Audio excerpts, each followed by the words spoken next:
What's up? What do we have? Well, we have a guest, Yeah. and we're happy about this Catholic historian and author of the book Zita, Empress of Austria and Queen of Hungary, with us today.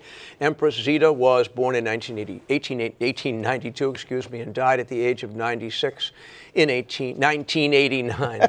She and her husband, Blessed Karl, were the last monarchs of Austria and Hungary. Empress Zita is a servant of God on the road to sainthood, and Blessed Karl is awaiting one more confirmed miracle before he becomes a canonized saint. Yesterday was his feast day, actually, as Jay mentioned. So joining us now to tell us all about the royal Catholic family is Charles Coulombe. Charles, thank you so much for being with us. We appreciate your presence. Thank you very much. Great to be here. Great. Can you give us a historical picture of what was going on when Empress Zita and her husband, Blessed Karl, ascended to the thrones of Austria and Hungary in 1916? 3 words: World War I. All of Europe and a good piece of the rest of the world was in flames. The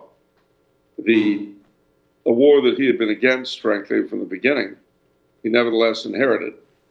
It was a civil war for his family because his wife's brothers were fighting in the Belgian army. Zita was a Bourbon princess, born in Italy, but not Italian. Her father having been the deposed Duke of Parma, deposed during the Risorgimento. So millions had died and millions more would die.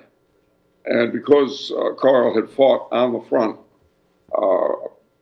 actually at each of the fronts Austria was fighting on, the biggest thing he wanted to do was A, get his country out of the war, and B, end the war for all of Europe, and then C, federalize the empire on a more equitable basis than he inherited it. Unfortunately, the great tragedy of his life, and even more of his subjects, was that he didn't succeed. Well, can you tell us, too, Charles, about Empress Zita and Blessed Karl's devotion to the Sacred Heart? I certainly can. They both came to it from, you might say, different ways. She was devoted to him because her father, as I said, was a Bourbon prince. And the House of Bourbon have always had a very close relationship with the Sacred Heart. Her, I guess you have to say, great-great-great-great-uncle, Louis XVI, consecrated France to the Sacred Heart in prison. On his side, his mother was the daughter of the King of Saxony. He was a very big devotee of the Sacred Heart and would actually send his grandson copies of the Messenger of the Sacred Heart every month after he was finished with them. His uncle, Archduke Franz Ferdinand, whose murder kicked off the war, was also a great devotee of the Sacred Heart and was really much more than Karl's father, his mentor. And he endowed the great Basilica of the Sacred Heart in Halle and was actually supposed to open it in 1915. Unfortunately, of course, he died in Sarajevo. So Karl opened it in his stead in early 1915. When Pope Leo XIII consecrated the world to the Sacred Heart in the 1890s, most of Karl's family, including his parents, went to Vienna for the ceremony with the emperor in the Stephansdom for the consecration. But he was sick, so he stayed home in Villa Wartholz and did it himself in the family chapel, which I've had the pleasure of being in. Now, Empress Zita became a widow when she was just like 29, I think. She was pregnant with her 8th child. And you would assume that she had riches and fortune to rely on, but that really wasn't the case, was it? No. She had no money at all. In fact, that was part of the reason he died.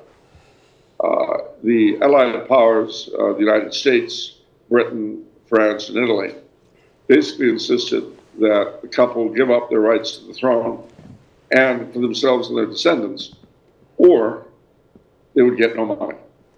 So they end up in Madeira because they can't afford a place to live. Somebody lends them a villa in the mountain high atop the island. And having been there at the time of year that he died, I can tell you, As soon as I got there, I felt a terrible amount of sympathy for her because everything is dripping, you see. You've got weak lungs, and then you get pneumonia. And they couldn't afford decent medical care. They couldn't afford really the best of food. And so he died.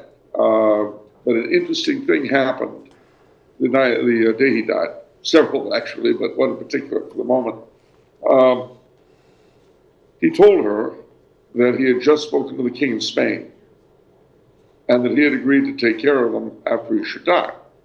Well, she said, how could you have spoken to the King of Spain? She thought he was hallucinating. But he said, look, do as I tell you after I'm buried. So she said, all right. He dies. He's buried. She calls the King of Spain. He says, I'll send a warship for you. Now, Britain, Lloyd George, that is to say, said, we're not going to let them go unless they renounce the throne. And Alfonso XIII of Spain said, I'm sending a ship to pick them up.